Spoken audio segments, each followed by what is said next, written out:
बेटा एक बात मैं आप सबको समझा देता हूं, और वो बात क्या है, जिसने भी अपनी मां को दुख दे दिया या जिसकी मां ने दुख पाया, वो आदमी जिंदगी में कभी रुपए पैसे और प्रॉपर्टी से सुखी नहीं रह सकता। और अगर कहीं उसने थोड़ी देर के लिए प्रॉपर्टी पैसा कमा भी लिया तो उसने मिट्टी में मिलना ही मिलना है।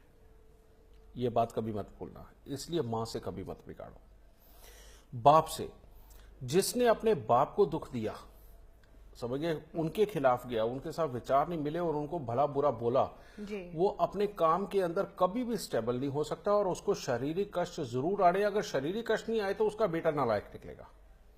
ये हालात होने ही होने हैं। और जिसने अपने भाइयों के साथ बिगाड़ी, भाइयों के साथ मार पिटाई करी, उनके सर फाड़े, बेटा वो इंसान को कंफर्म बात है कि खून की या तो कोई ना कोई बहुत घातक बीमारी या आंखों की रोशनी की कमी और बाद में अपने घर के अंदर कलेश के हालात और गरीबी की बुढ़ापे में जिंदगी, ये उसको नसीब होनी ही होनी है जी। समझ गए। फिर जिसने अपनी बीवी को प्रताड़ित किया, अपने जीवन साथी को के साथ बेवफाई करी, समझ गए, वो आदमी जगह जगह का रोगी होके जाता है।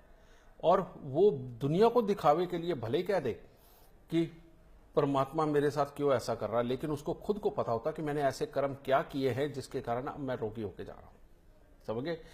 कारण ये है बेटा, ऐसे लोग खुद जब पर्सनली मिलने आते हैं, चाहे आदमी हो या औरत, अपने मुंह से अपने आप ही कहते हैं, कहते हमें पता है हमने ये कर्म किए हैं। क्योंकि जब उनको पूछते हो ऐसे हालात हुए थे, वो कहते हैं हाँ ऐसे हुए थे और हमें पता है परमात्मा इसी चीज की सजा हमें दे रहा है। बिल्कुल। समझ गए। जो भी इंसान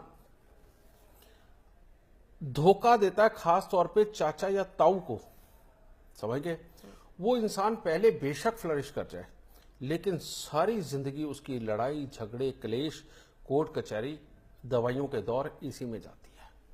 और वो इंसान एक चालाक के नाम से मशहूर होता है। उसको अपनी किस्मत के वजह से बेशक थोड़ी देर के लिए सुख मिले, लेकिन आगे उसकी पीढ़ी के अंदर वो बुरा हाल होता है जिसे बोलते हैं पितृ श्राप। उसके आगे की पीढ़ी भोगती है, वो चाहे अपनी जिंदगी में भोगे ना भोगे।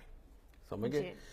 इसी तरह से बेटा मैं तुम्हें एक बात बताता हूं, और बुध, जो इंसान अपनी बहनों को खुश नहीं रखता, समझ गए, जो इंसान अपनी बहनों को खास तौर पे बोलना इसलिए छोड़ देता कि उनको देना पड़ेगा, उनका करना पड़ेगा, समझ गए बेटा, वो इंसान जितना मर्जी दुनिया का समझदार हो, वो एक बात बोलता है कि मैंने उसको बनाया, मैंने उसको बनाया, उसके लिए इतना कुछ किया, मैंने अकल दी, वो बन गया।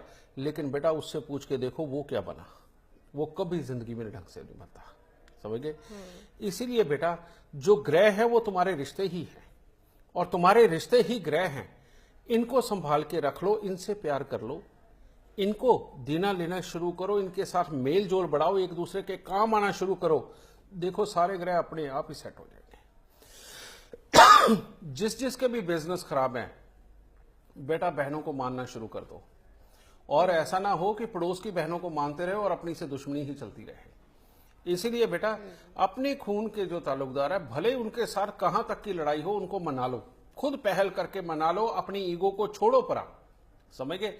उनको मना के देखो, ग्रह सारे सेट होते नजर आएंगे, सारे दुख घर से निकल जाएंगे। ठीक है। खुश रहने दादा।